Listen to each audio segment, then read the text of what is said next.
20th century advertising was created by Edward Bernays, a nephew of Sigmund Freud. Prior to Bernays, advertising typically focused on the product being sold and what that product could do.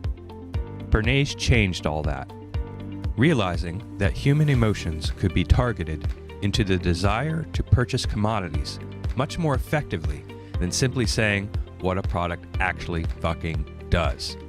To put it simply, advertisers manipulate your emotions to sell you shit. Almost everything we buy, watch, or listen to is controlled through the masterful manipulation of our emotions. And it's all bullshit.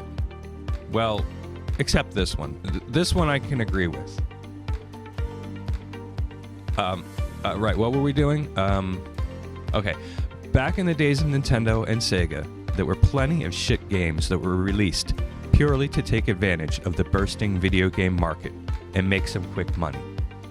But a game based on the Cheetos cheese-flavored puff cornmeal snacks made by Frito-Lay, a subsidiary of PepsiCo, or a game based on the 90s 7-Up Spot character, which, coincidentally, PepsiCo owns the worldwide rights to, excluding the United States. Think these games might have something to do with marketing and advertising? Let's start with Coolspot. The graphics aren't bad for the 16-bit era, and the soundtrack and sound effects are decent too. But that's where any compliments for this game stop. The controls are a little sloppy, not the worst, but they can be very frustrating.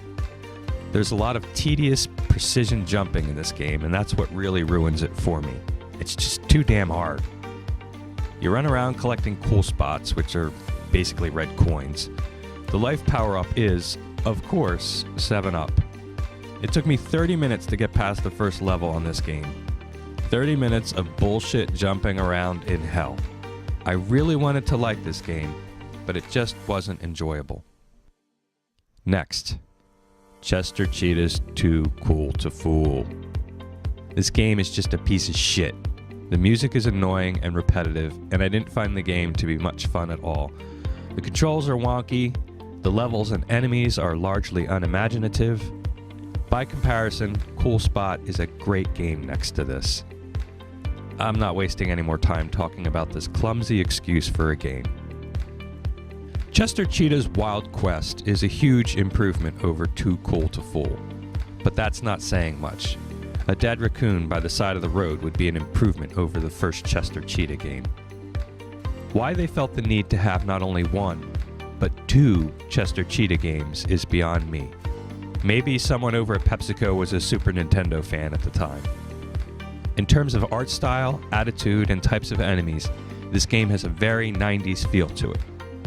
The graphics and sound are far superior to the first Chester Cheetah game.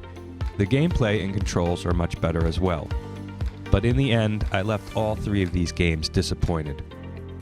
When there are so many great games out there for the Super Nintendo, like Chrono Trigger, Final Fantasy, Yoshi's Island, Turtles in Time, the list goes on and on, there's just no reason to waste your time playing vapid games like these. So what have we learned today? Marketing and advertising are evil, and product placement is wrong. You're selling to kids by masking your product behind a cartoon character and putting that character in a video game. A shitty video game. I mean, that's just wrong. Who would do that? That's all for now. Be sure to smash and bell and like and do the things, and also leave a comment telling me how awesome this video was. Oh, and by the way, in making this episode, I recorded some longer gameplay video with commentary for the 7-Up and Chester Cheetah games. So this turned into a quadrilogy of videos. I'll be posting those soon.